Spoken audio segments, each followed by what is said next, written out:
बिस्मिल्लाहिर्रहमानिर्रहीम। अस्सलाम वालेकुम नादरीन, आप यूट्यूब चैनल देख रहे हैं। मैं इमरान खान हूँ। सबसे पहले साबिक वज़ीर-ए-आज़म इमरान खान साहब के हवाले से जो खबरें हैं वो आपके सामने मैं रख देता हूँ। फिर इंटरनेशनली बहुत बड़ी बड़ी डेवलपमेंट्स हैं आज, और उनमें अमेरिका के हवाले से और इसराइल के हवाले से ऐसी तफसीलात हैं जिनसे आपको आइडिया हो जाएगा कि सुपर पावर तो सिर्फ अल्लाह रब्बुल इज़्ज़त की ज़ात है, और यहाँ पे अमेरिका की वो दाल नहीं गली। ये बात करते हैं इसके ऊपर। देखें, हमें ये हकीकत माननी पड़ेगी, अमेरिका बहुत ताकतवर मुल्क है, बहुत बड़ा मुल्क है, उसकी वसाइल बहुत ज़्यादा हैं, उसके हथियार बड़े शानदार हैं, उसकी फ़ौज बहुत तगड़ी है, दुनिया में उसका इत्तेहाद बड़ा ज़बरदस्त है, बहुत सारे ममालिक उसके साथ खड़े होते हैं। लेकिन कुछ फैक्ट्स इस वीलॉग में मैं आपके सामने रखूंगा जो अभी 24 घंटे के अंदर अंदर सामने आए। सबसे पहले तो आप आ जाएं इमरान खान साहब के मामले में। उनका इस्लामाबाद हाई कोर्ट में केस लगा और उसमें एतजाज़ एहसन साहब आए। अब देखें ना, तोशा खाना का केस तो एक अपनी जगह पे है, लेकिन अलकादर ट्रस्ट एक ऐसा केस है जो पाकिस्तान की ISI ने सबसे पहले बनाया था। ये मैं आपको पहले भी बता चुका हूँ कि ISI ने इमरान खान के खिलाफ जो सबसे पहला मुकदमा खड़ा किया था कि जनाब इमरान खान को अब फंसाना है, उसको वजारत उज़्मा से हटाना है, इमरान खान को और इमरान खान की फैमिली को फिक्स करना है, तो पहला मुकदमा जो ISI ने बनाया था वो बनाया था अलकादर वाला। और उस वक्त जो जर्नलिस्ट जिनके साथ ये डॉक्यूमेंट शेयर हुए थे मुख्तलिफ सोर्सेज से, उन्होंने जो सवालात उठाए थे मेरे समेत, उनका जवाब ISI के पास नहीं था। तो ये केस हमें पहले दिन से आइडिया था कि रद्दी की टोकरी में जाएगा, और वही इसकी हालत है बेचारे केस की। अब सूरत हाल ये है कि 10वीं मरतबा ये केस लगा है इस्लामाबाद हाई कोर्ट में, और 10वीं मरतबा नैब मैदान छोड़ के भाग गया। देखें, जज भी अपने हैं, केस भी अपना है, सबसे पुराना केस है, लेकिन फिर भी इस केस के सामने खड़े नहीं हो पा रहे। पाकिस्तान के मीडिया के अंदर बहुत सारे टाउटों ने गले फाड़ फाड़ के कहा कि जनाब ये करप्शन होगी, वो करप्शन होगी।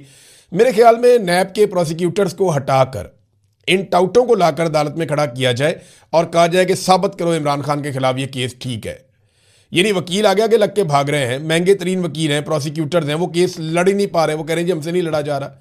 वो हर मरतबा कोई नया बहाना कर देते हैं, उन्हें जुर्माने हो जाते हैं, फिर जुर्माना हो गया। अब इमरान खान के खिलाफ जो है 190 मिलियन पाउंड का केस और ट्रायल कोर्ट का फैसला इस कदर कमज़ोर है कि सज़ा सुनाने के 14 माह बाद भी नैब जो अपने मुंतखब जजेज हैं, अपनी मर्जी के जजेज हैं, उनके सामने भी अपने मुकदमे का दिफा नहीं कर पा रहा। एतजाज़ एहसन साहब नादरीन आए, इमरान खान साहब के पुराने दोस्त हैं, और बीमारी के बावजूद आए। उन्हें बीमारी है, उनका अपने जिस्म पे पूरा कंट्रोल नहीं रहता, उन्हें बोलने में भी दिक्कत रहती है।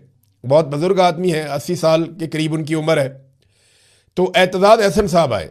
अब ऐसे शानदार आदमी, अदलिया के ऊपर इनका बड़ा एहसान भी है, इन्होंने अदलिया बहाली की तहरीक भी चलाई थी।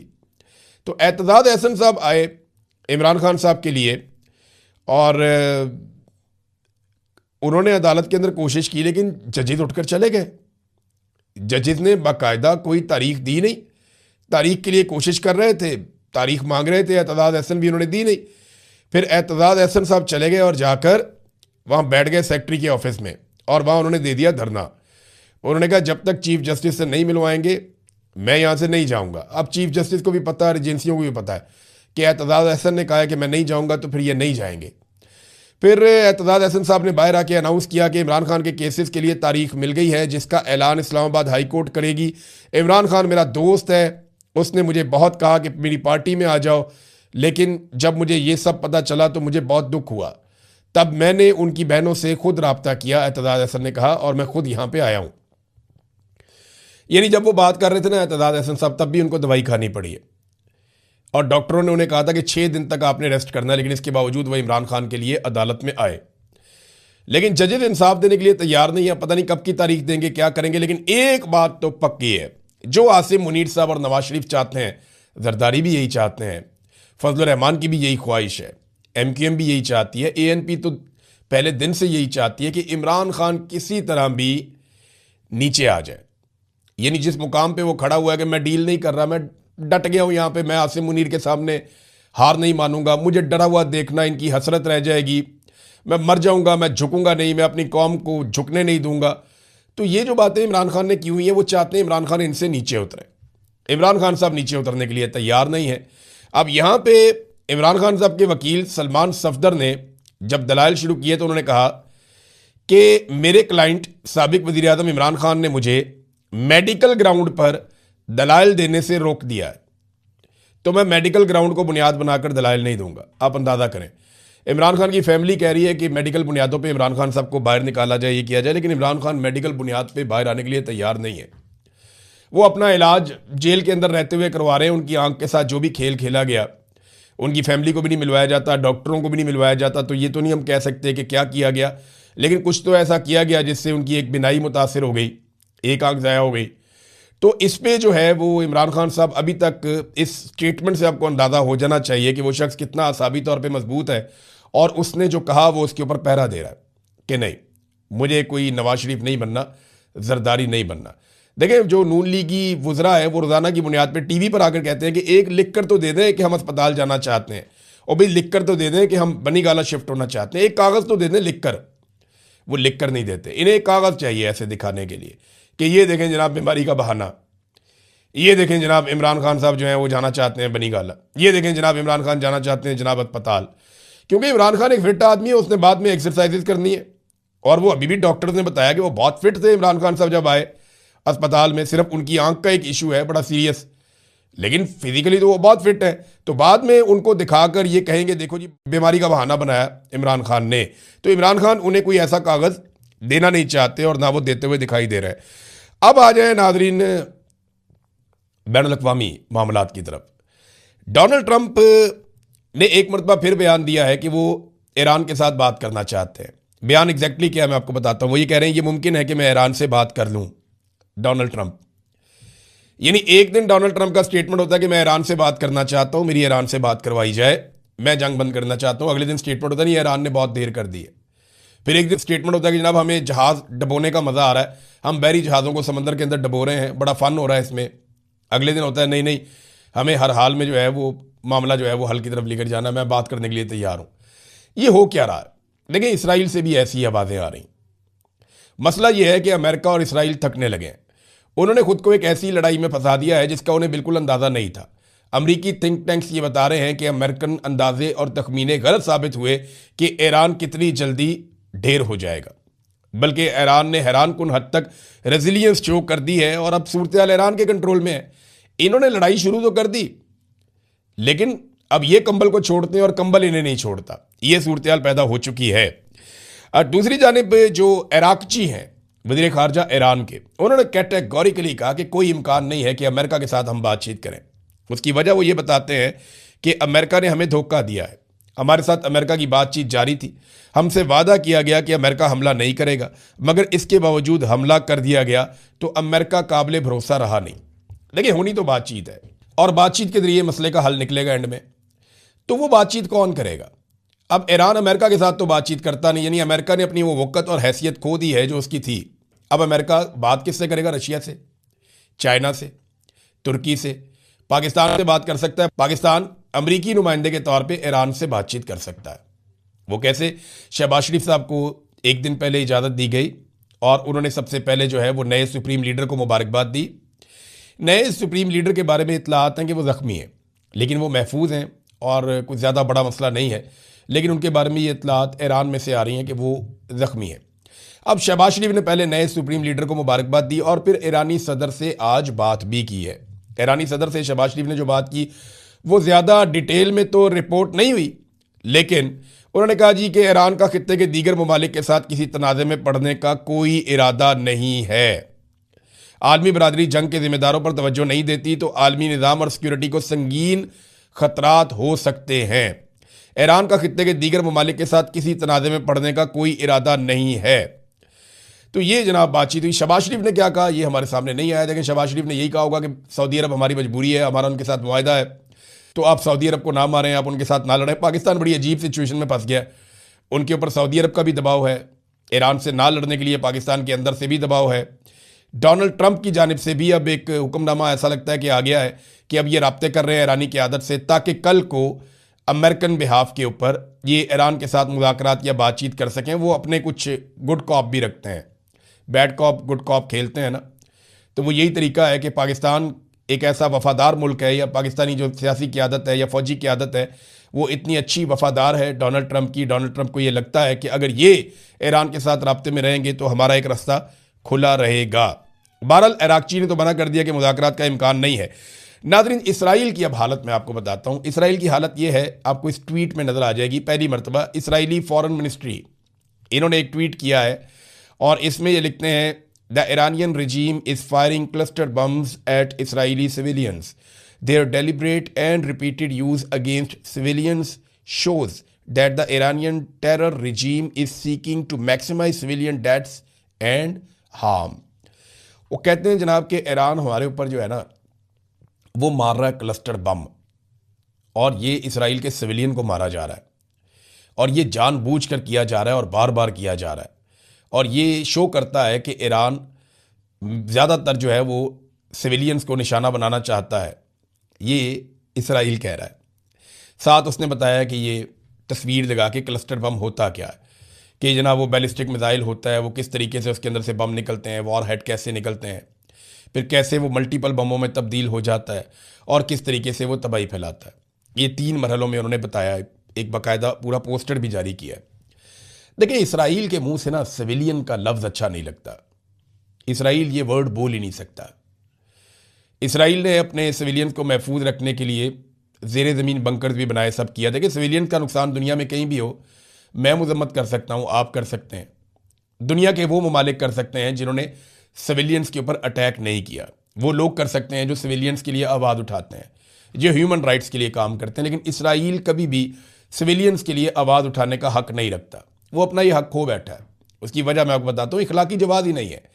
20,000 बच्चे उन्होंने हाल ही में शहीद किए हैं गाज़ा में। सिर्फ गाज़ा में 20,000 मासूम बच्चे उन्होंने शहीद किए हैं, जिनमें दूध पीते बच्चे भी शामिल थे। उनकी तस्वीर आप रोज़ की बुनियाद पर देखते रहें, रोज़ाना की बुनियाद पे। 33,000 ख़वातीन उन्होंने शहीद किए गाज़ा में, यानी 53,000 सिर्फ ख़वातीन और बच्चे हैं जिन्हें इसराइल ने गाज़ा में शहीद किया है। इतनी बड़ी तादाद है। वो कैसे कह सकते हैं कि सिविलियन का नुकसान ईरान कर रहा है? उनका बनता नहीं है, वो ये बात कर नहीं सकते। और अब ये हमदर्दी लेने की कोशिश कर रहे हैं दुनिया से, क्योंकि हालात उन्हें आइडिया हो गया है कि उनके कंट्रोल में वैसे नहीं है जैसे उन्हें लगता था कि उनके कंट्रोल में रहेंगे। नाज़रीन, यूरोप तकसीम हो रहा है, ये भी अमेरिका पे एक दबाव की वजह है। यानी इटली ने भी मजम्मत की है, स्पेन भी खिलाफ खड़ा हो गया। स्पेन ने तो अपना जो सफ़ीर है उसको इसराइल से वापस बुला लिया मुस्तकिल तौर पे, कि जनाब वापस आ जाए, वहाँ पे सफ़ीर नहीं चाहिए इसराइल के अंदर। फ्रांस जो है वो भी थोड़ा मजबूत नज़र आ रहा है। स्कैंडिनेवियन कंट्रीज हैं चारों, नॉर्वे, डेनमार्क, फिनलैंड और स्वीडन, ये कंट्रीज़, और बेल्जियम और आयरलैंड, ये भी इसी तरफ खड़े हुए हैं। सिर्फ जर्मनी जो है वो एक ऐसा कंट्री है जिसका इबाहम बाकी। यूरोप बहुत तकसीम हो गया इस मामले पे कि ईरान के ऊपर अमेरिका ने जो अटैक किया ये दुरुस्त है या गलत है। तो अमेरिका अपने पुराने इत्तेहादी खो रहा है और ये एक प्रॉब्लम है, और ये अमेरिका को आने वाले दिनों में मज़ीद फेस करनी पड़ सकती है, क्योंकि डोनाल्ड ट्रंप अमेरिका को वहाँ ले गया कि एक दलदल में अमेरिका फंस गया है और उससे निकालने के लिए बड़ी समझदारी चाहिए। अमेरिका में हुकूमत तब्दील होगी तो चीज़ें अमेरिका के लिए बेहतरी की तरफ जाएंगी, वरना नहीं। देखें ना, अमेरिका अपनी मिथी खो गया। आपना हुरमस क्या है? एक पट्टी है ना पानी की, एक ऐसी जगह है जहाँ पे समंदर का पानी इंतहाई नैरो हो जाता है। ये एक गुजरगाह है जहाँ से दुनिया भर के बहरी जहाज़ गुजरते हैं और पेट्रोलियम मसनूआत लेकर जाते हैं। इसके एक तरफ ईरान है, दूसरी तरफ ओमान है। मैं आबना हुरमत पे खुद ज़ाती तौर पे खड़ा रहा। मैंने वहाँ खड़े होकर ईरान की रोशनियाँ देखी हैं। इतना करीब है, बहुत करीब है, इतना दूर नहीं है, कोई 20 मील लगता है थोड़ा सा। तो इसमें जो है वो ईरान ने मुकम्मल कंट्रोल हासिल कर लिया। अब अमेरिका सुपर पावर कहलाने के बावजूद अपने सारे इत्तेहादियों को लेकर ये आबना हुरमज़ नहीं खुलवा पा रहा। चाइना वहाँ से अभी तक लेकर चला गया ईरान से 11 मिलियन बैरल तेल, और आबना हुरमज़ बाकी दुनिया के लिए बंद है। अभी इतला आ रही है कि बांग्लादेश ने दरख्वास्त की है, तो बांग्लादेश के लिए आबना हुरमज़ को खोल दिया है ईरान ने कि आप यहाँ से अपने जहाज़ ले जा सकते हैं। तो रशिया, चाइना, बांग्लादेश, जिनको वो चाहते हैं उनको वो अलाउ करते हैं, और जिनको वो नहीं चाहते उनको वो अलाउ नहीं करते। ये ईरान का मुकम्मल कंट्रोल और बालादस्ती है आबना हुरमज़ पे। अब यहाँ पे ईरान एक अकेला मुल्क है, बाकी 7-8 मुल्क ऐसे हैं जो अमेरिका के इत्तेहादी हैं, जिनमें इसराइल है, सऊदी अरब है, यूएई है, कतर है, ओमान है, बहरीन है, ये सारे, उर्दन है, ये सारे ममालिक जो हैं ये अमेरिका के इत्तेहादी हैं, ये सारे मिलकर अमेरिका और इसराइल के साथ भी ये आबनाए हुर्मज़ नहीं खुलवा पा रहे और अमेरिकन बहरी जहाज़ इस तरफ आ भी नहीं रहे। तो ये बहुत बहुत बड़ा एक अमेरिका के लिए डैमेज है, एक बहुत बड़ा उनको डेंट पड़ा है कि वो सुपर पावर हैं, वो ये कर सकते हैं, वो कर सकते हैं। अब चीनी जहाज़ यहाँ से गुजरते हैं, उनको छेड़ने की कोई जरूरत भी नहीं कर सकता और चाइनीज़ बहुत ताकतवर हैं, ना अमेरिका उनको छेड़ने की जरूरत करता है, ना कोई अरब मुल्क उनको छेड़ने की जरूरत, कोई छेड़ते ही नहीं है। इसराइल भी इस पंगे में नहीं आता। तो अमरीकी जहाज़ इस तरफ आ ही नहीं रहे, उन्हें आइडिया कि हम इस तरफ आएंगे, ये हमें बम मारेंगे, हमें ड्रोन मारेंगे, हमें मिसाइल मारेंगे। तो एतमाद ख़त्म हो रहा है अमेरिका के ऊपर आलमी सतह पे कि अमेरिका की वो बालादस्ती रही नहीं, वो चौधराहट रही नहीं जो किसी दौर में होती थी। अब 10 दिन की इस लड़ाई में अमेरिका का पैसा भी बहुत तेज़ी से खर्च हुआ है। मैंने आपको बताया था कि शुरू के 48 घंटों में अमेरिका ने $5 अरब से ज़्यादा फूंक दिया था। इतना हथियार अमेरिका ने इस्तेमाल किया था और अब 10 दिन की लड़ाई में अमेरिका ने $11 अरब ज़ाया कर दिए इस लड़ाई में, बम मार मार के, हथियार इस्तेमाल कर करके। 11 अरब अमरीकी डॉलर्स, ये बहुत बड़ी अमाउंट है, ये जनाब अमेरिका ने ज़ाया कर दिए। इसके अलावा जो और कुछ ज़ाया हुआ वो खलीजी ममालिक के पैसे अलहदा ज़ाया हो रहे हैं। इसराइल का अलग माली नुकसान हो रहा है, कारोबार का अलग नुकसान हो रहा है, तेल की तरसील बंद है और वो लगातार नुकसान में जा रहा है।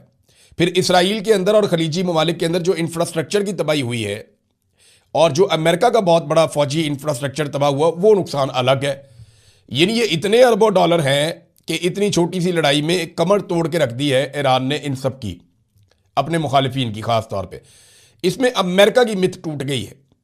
इसराइल के अंदर जो नुकसान हुआ, ईरान ने यह भी कहा अगर आप हमारा इंफ्रास्ट्रक्चर तबाह करेंगे तो हम भी करेंगे। यानी ईरानी बैंक के ऊपर जब हमला किया गया अमेरिका की जानिब से, तो उसके बाद ईरान ने स्टेटमेंट जारी कर दिया है कि अमरीकी बैंकों से और दफातर से शहरी अपने आप को अब दूर रखें, क्योंकि अब हम अमरीकी बैंकों और उनके दफातर को निशाना बनाएंगे, क्योंकि उन्होंने हमारे बैंक के ऊपर अटैक किया है। और तमाम शहरियों से गुजारिश है कि वो इन बैंकों से 1 किलोमीटर दूर रहें, ये ईरान कह रहा है। इसका मतलब ये है कि ईरान हर वो चीज़ जो अमेरिका से ताल्लुक़ रखती है इस रीजन में, वो बदले के तौर पे तबाह कर रहा है। अब ईरान के पास तो उतना वसाइल नहीं है, ना वो इतना तरक्की याफ्ता है कि आप उसका बहुत ज़्यादा नुकसान करें, लेकिन जो नुकसान ईरान बदले में कर रहा है वो बड़ा खौफनाक है। ईरान के साथ जंग में सैटेलाइट तस्वीरों के मुताबिक कम से कम 17 अमरीकी मुकामात को नुकसान पहुंचाया गया। ये न्यूयॉर्क टाइम्स के अंदर बाकायदा तस्वीर के साथ, सैटेलाइट तस्वीर के साथ, सबूतों के साथ ये खबर छापी गई है। और एक तज्जिए के मुताबिक जो तस्दीक शुदा सैटेलाइट तस्वीर हैं उसके ऊपर मबनी ये तज्जिया है, वो ये बताता है कि ईरान के साथ जंग शुरू होने के बाद मशरिक़ वस्ता में अमरीका के कम से कम 17 अड्डे, यानी फौजी अड्डे और सफारती और फ़िज़ाई दिफाई मकामात को नुकसान पहुंचाया गया है ईरान की जानिब से। अब ये वो चीज़ें हैं जो अमेरिका एक्सपेक्ट नहीं कर रहा था, लेकिन अब हो रही हैं, क्या करें। नाज़रीन, एक चीज़ और, अमेरिका का फौजी नुकसान कितना हुआ इसके ऊपर ना इबहाम है। ईरान कहता है जी बहुत बड़ी तादाद में फौजी नुकसान हो गया, वो सैकड़ों की तादाद बताता है, लेकिन अमेरिका पहले बहुत कम तादाद बता रहा था। अमेरिका कह रहा था जी 7 फौजी हलाक हुए हैं, 8 फौजी ज़ख्मी हुए हैं। लेकिन अब एक लेटेस्ट इंफॉर्मेशन आई है, एक फहरिस्त जारी हुई है जिसमें बताया गया कि अमेरिका के 150 फौजी जो हैं वो ज़ख्मी हुए। अब अगर ज़ख्मियों की तादाद इतनी ज़्यादा बताई जा रही है, जिसमें कहा जा रहा है कुछ की हालत क्रिटिकल है, यानी वो ख़तरे में है, तो अगर ये इतनी बड़ी तादाद बताई जा रही है तो फिर जो फौजी अमेरिका के मारे गए हैं उनकी तादाद भी दुरुस्त नहीं बताई जा रही। पहले छुपाई जा रही थी, अब आहिस्ता आहिस्ता चीज़ें सामने आ रही हैं। नाज़रीन, इसराइल के साबिक वज़ीर आज़म ने अगली लड़ाई का इंदिया भी दे दिया कि अगली लड़ाई हमने किसके साथ लड़नी है। उन्होंने कहा जी अगर उर्दगान इसी रास्ते पर चलते रहे तो ईरान से निमटने के बाद हमें तुर्की से भी लड़ना पड़ सकता है। और वजह क्या बता रहे हैं वो, कि शिया सुन्नी इत्तेहाद कायम किया जा रहा है, कि शिया और सुन्नी के बीच में जो एक डिवाइड थी, जो एक तकसीम थी, तुर्की उसे ख़त्म करने की कोशिश कर रहा है। अभी तुर्की के सदर ने बयान भी दिया था कि भाइयों को आपस में नहीं लड़ना चाहिए और हमें फसाद में नहीं पड़ना चाहिए। ये बात तुर्की के सदर उर्दगान ने भी की और कतर के साबिक अमीर ने भी की, वज़ीर आज़म साबिक जो है उन्होंने भी ये बात की। उन्होंने कहा जनाब कि ये हमें लड़ाएंगे और बाद में हमें असला बेचेंगे, अपना महंगा असला बेचेंगे, लिहाजा हमें आपस में नहीं लड़ना। वो ये कहते हैं कि अगर उर्दगान शिया और सुन्नी के इत्तेहाद समेत कोई भी इस्लामी इत्तेहाद बनाने की कोशिश करेगा तो हम उसे दहशतगर्दी और इसराइल के लिए बराह रास्त खतरा समझेंगे। हम खामोश नहीं बैठेंगे, हम अपने इत्तेहादियों के साथ दुनिया के सबसे बड़े एटमी खतरे को ख़त्म करने के लिए खड़े हैं, लेकिन नई दहशतगर्दी या नए महाज या शिया सुन्नी इत्तेहाद की शक्ल में कोई भी नया खतरा खुद पर नहीं आने देंगे। अगर ज़रूरत पड़ी तो इसराइल फैसला कुन कार्रवाई करेगा। अब सिर्फ मेरी एक बात आप लोग सारे गौर से सुन लें, इस स्टेटमेंट के बाद सारे गौर से सुन लें। जिन लोगों के दिमागों में बचपन से डाला गया ना, शिया ये तो सुन्नी ये तो वहाबी ये तो देवबंदी ये, देखें सबसे बड़ा बेनिफिशियरी कौन है, वो बता रहे हैं कि इसराइल है। वो खुद बता रहा है कि शिया सुन्नी इत्तेहाद नहीं होना चाहिए, इनमें लड़ाई लगी रहनी चाहिए, इनमें नफरत का बीज जो बोया गया है उसको पनपना चाहिए। वो शिया और सुन्नी फसाद का फायदा उठाते हैं। और अब ये बात हर शिया को और हर सुन्नी को समझनी चाहिए कि लड़ने का क्या फायदा है, आपस में इत्तेहाद भाईचारा होना चाहिए।